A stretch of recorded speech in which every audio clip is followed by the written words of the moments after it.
આમોદ નગરપાલિકાના નવનિયુક્ત સભ્યોની પ્રથમ સામાન્ય સભા પાલિકા પ્રમુખ મહેન્દ્ર દેસાઈના અધ્યક્ષસ્થાને પાલિકા સભાખંડ ખાતે યોજાઈ હતી।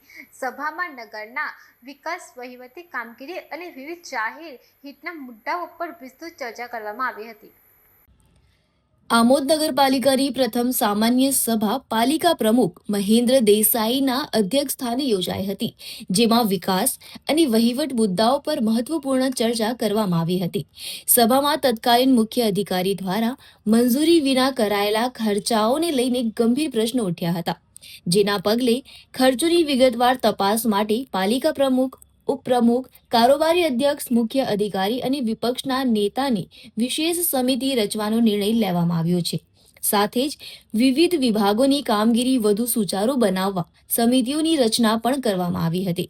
સાંસદ ગ્રાન્ટ હેઠળના વિકાસ કાર્યો સમયસર ન થતા ગ્રાન્ટ પરત જવાની સ્થિતિ અંગે પણ ચિંતા વ્યક્ત કરવામાં આવી હતી। સભામાં મહિલા સભ્યો સાથે મોટી સંખ્યામાં પતિઓ અને પક્ષોના કાર્યકરોની હાજરી નોંધાઈ હતી, જેના કારણે સભાખંડમાં વિશેષ વ્યવસ્થા કરવી પડી હતી। વિડીયો જર્નાલિસ્ટ મોહમ્મદ ખત્રી સાથે સત્ય ટીવી ન્યૂઝ, આમોદ।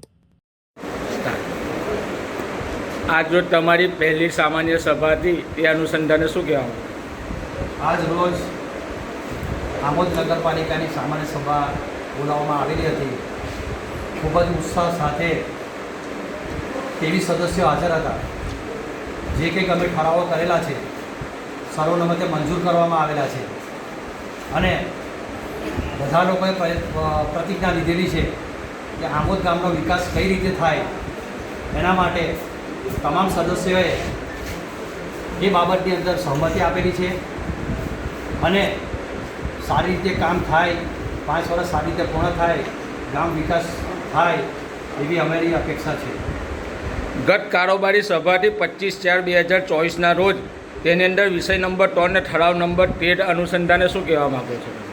ગત બોર્ડની અંદર એટલી કારોબારી સમિતિનો પ્રશ્ન નથી। ગત બોર્ડની અંદર છેલ્લા 15 માસના ખર્ચનો સવાલ છે।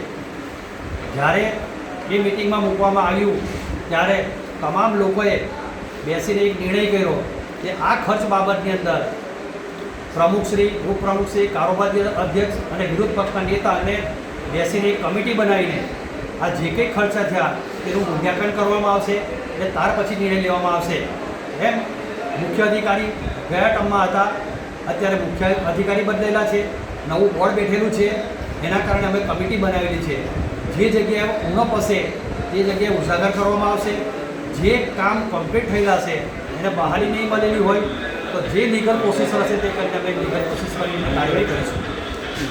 ગત બોર્ડમાં 1 વર્ષથી સામાન્ય સભા નથી બેઠી અને એની અંદર જે વિકાસના કામો થયા છે અને એ કામોનું ચૂકવણું પણ થઈ ગયેલું છે, જે અનુસંધાને શું કહેવા માગશો? નિયમ અસૂલ અનુસાર ત્રિમાસિક હિસાબ લેવાના હોય છે, વાર્ષિક હિસાબ લેવાના હોય છે। છેલ્લા 15 માસથી મિટિંગ ના બોલવાના કારણે એ ખર્ચોની મંજૂરી આપેલી નથી, પરંતુ અમે કમિટી બનાવીને એ જે ખર્ચ છે એનું નિરીક્ષણ કરવામાં આવશે અને એની આગળની કાર્યવાહી કરવામાં આવશે। છેલ્લો એક પ્રશ્ન છે કે સંસદ સભ્યોની ગ્રાન્ટ અને ધારાસભ્યની ગ્રાન્ટ જે પાછી ગઈ છે તે કયા કારણથી પાછી ગઈ છે? ધારાસભ્ય દુઃખની વાત છે। સંસદ સભ્ય અને ધારાસભ્ય દ્વારા આમોદ શહેરના વિકાસ માટે જો આવી ગ્રાન્ટ આપતા હોય તે પાછી ના જવી જોઈએ। સંસદ સભ્યએ એમની ફરજ પૂરી કરેલી છે, ધારાસભ્ય એમની ફરજ પૂરી કરેલી છે, પણ નગરપાલિકાના બોર્ડમાં ઠરાવ ના થવાના કારણે, પ્રોસેસ ના થવાના કારણે એ ગ્રાન્ટ રિટર્ન થયેલી છે। પરંતુ અમે ભેગા બેસીને સંસદ સભ્ય અને ધારાસભ્યોને આ બાબતની અંદર જાણ કરવાના છે અને અમારા બોર્ડની અંદર એ કામ થાય એના માટે અમે ઠરાવ પણ કરેલો છે।